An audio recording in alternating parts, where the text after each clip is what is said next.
नमस्कार दोस्तों, मैं विवेक सिंह आज अपने YouTube चैनल पे आपका स्वागत करता हूँ। मेरे दोस्त, इससे पहले हम आपको एक वीडियो दिए थे ब्लड के बारे में। हम लोगों ने ब्लड के बारे में बहुत सारी जानकारी को हासिल किया था। आज हम उसी वीडियो को फिर कंटिन्यू लेके चलते हैं और आज हम देखेंगे आरबीसी के बारे में। आपको बता चुके थे कि ब्लड को दो भागों में बांटा जाता है। ब्लड में कुछ तरल पदार्थ होते हैं जिसे प्लाज्मा कहा जाता है और ब्लड में कुछ ठोस पदार्थ होते हैं जिसमें आरबीसी, डब्ल्यूबीसी और प्लेटलेट्स होता है। हम आज उसी आरबीसी की बात करेंगे, उसी आरबीसी के फीचर्स को जानेंगे और सुनेंगे। तो आइए फिर कंटिन्यू करते हैं।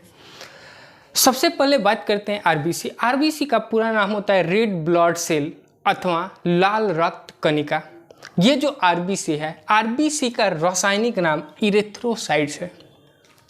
कई बार एग्जाम का क्वेश्चन बन चुका है कि आरबीसी का रासायनिक नाम क्या है? इरेथ्रोसाइट्स। आरबीसी का रासायनिक नाम इरेथ्रोसाइट्स। ये जो आरबीसी है, आरबीसी की अगर संख्या की बात करें, आरबीसी की अगर मात्रा की बात करें तो हमारे ब्लड में आरबीसी की मात्रा अगर मेल में बात करें तो मेल में 5 से लेके 5.5 मिलियन तक होता है। मेल में आरबीसी की मात्रा कितना होता है? 5 से लेकर 5.5 मिलियन तक होता है, जबकि फीमेल में इसकी मात्रा 4.8 मिलियन के आसपास होता है। फीमेल में कितना होता है? 4.8 मिलियन के आसपास होता है। अब बात करेंगे ये जो आरबीसी है, आरबीसी का फॉर्मेशन कहाँ होता है? तो आरबीसी का फॉर्मेशन होता है रेड बोन मेरो, जिसे हिंदी में लाल अस्थि मज्जा कहा जाता है। आरबीसी का फॉर्मेशन कहाँ होता है? रेड बोन मेरो यानी लाल अस्थि मज्जा। यहाँ सबसे इंपॉर्टेंट बात ये जानना होगा कि अस्थि मज्जा द्वारा ब्लड के बनने की प्रक्रिया, ब्लड के बनने के प्रोसेस को क्या कहते हैं? तो ब्लड के बनने के प्रोसेस को इरेथ्रोपायोसिस कहा जाता है। कई बार एग्जाम में पूछ चुका है कि रक्त के बनने की प्रक्रिया को क्या कहा जाता है? इरेथ्रोपायोसिस। रक्त के बनने की प्रक्रिया को इरेथ्रोपायोसिस। हम लोगों ने 2-3 चीज की जानकारी ली। रासायनिक नाम इरेथ्रोसाइट्स, रासायनिक नाम इरेथ्रोसाइट्स।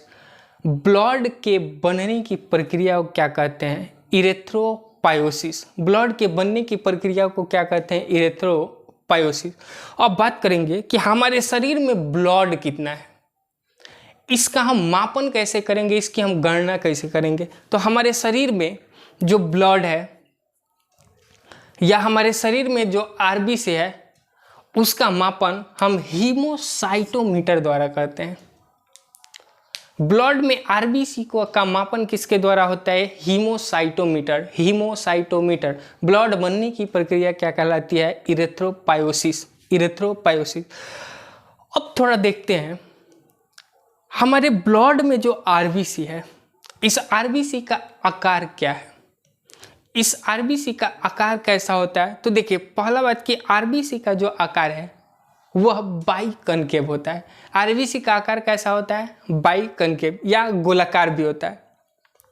लेकिन अगर इसकी आकार की बात करें तो आरबीसी का आकार, अगर इसके व्यास की बात करें तो आरबीसी का व्यास, आरबीसी के एक मॉलिक्यूल का व्यास होता है 6.5 से लेके 8 माइक्रोमीटर।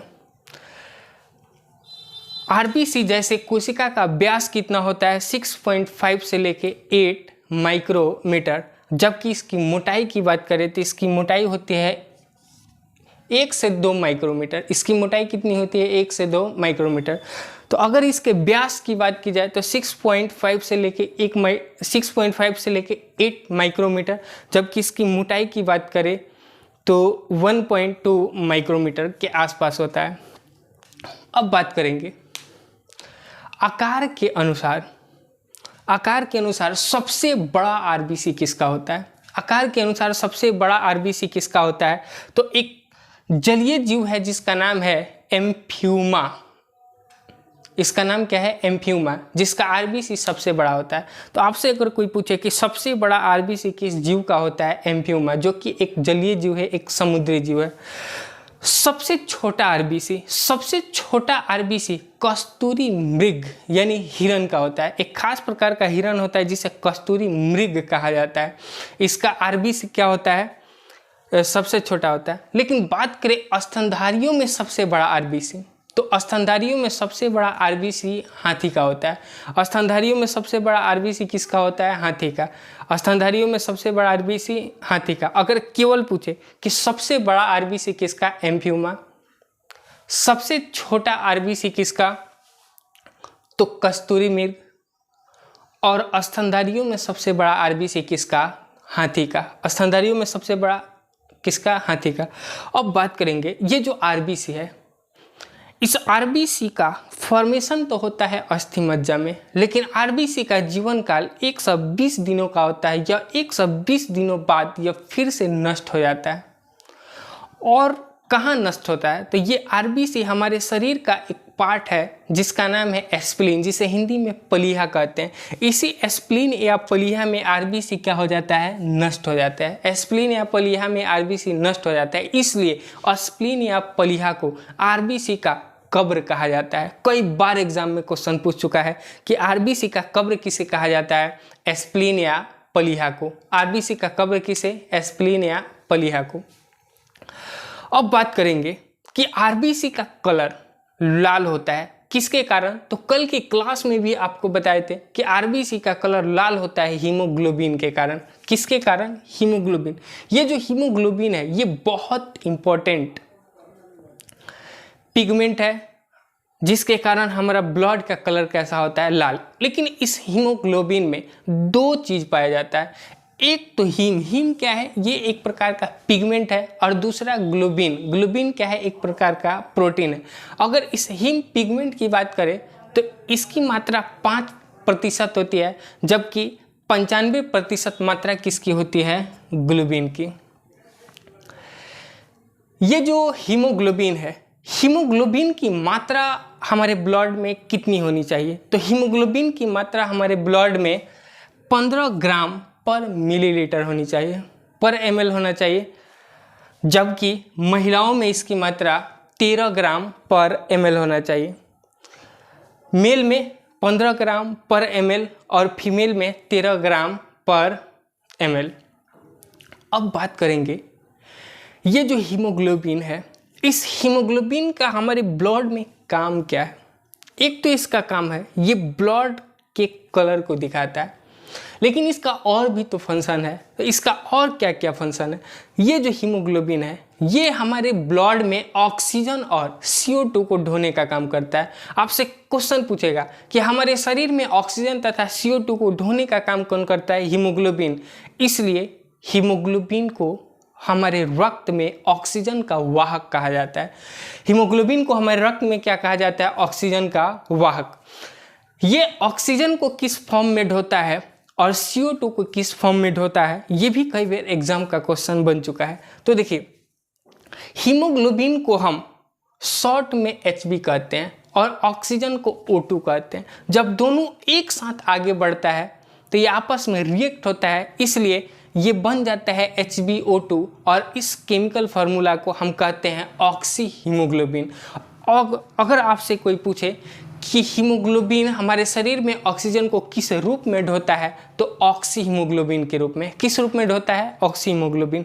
जबकि अगर यह CO2 को ढोने का काम करता है तो CO2 को किस रूप में ढोता है? तो कार्बोक्सी हीमोग्लोबिन। हीमोग्लोबिन CO2 को किस रूप में ढोता है? Carboxy haemoglobin. अब बात करेंगे कि आरबीसी की कमी या अधिकता से कौन सी रोग हो सकती है। तो देखिए, पहला बात, अगर आपके शरीर में आरबीसी की कमी होती है तो आपको एक रोग होगा जिसे एनीमिया कहा जाता है। तो आरबीसी की कमी से कौन सा रोग? एनीमिया। ये तो सबको पता है, आरबीसी की कमी से कौन सा रोग? एनीमिया। लेकिन आरबीसी की अधिकता हो जाए, किसी व्यक्ति में अगर आरबीसी की अधिकता हो जाए तो आरबीसी की अधिकता से कौन सा रोग होगा? तो आरबीसी की अधिकता से एक रोग होता है जिसे हम लोग पॉलीसाइथेमिया कहते हैं। आरबीसी की अधिकता से कौन सा रोग? पॉलीसाइथेमिया। लेकिन इस आरबीसी से संबंधित एक आनुवांशिक रोग भी हो जाता है जिसे हम सिकल सेल एनीमिया कहते हैं। सिकल सेल एनीमिया ये भी आरबीसी से संबंधित होने वाला एक आनुवांशिक रोग है। तो उम्मीद करते हैं कि अभी तक आपको हम जितना पॉइंट बताए आपको समझ में आया होगा, याद हुआ होगा। तो फिर हम मिलते हैं एक अगले वीडियो के साथ, जो वीडियो आधारित होगा WBC पर यानी व्हाइट ब्लड सेल पर। तब तक के लिए नमस्कार।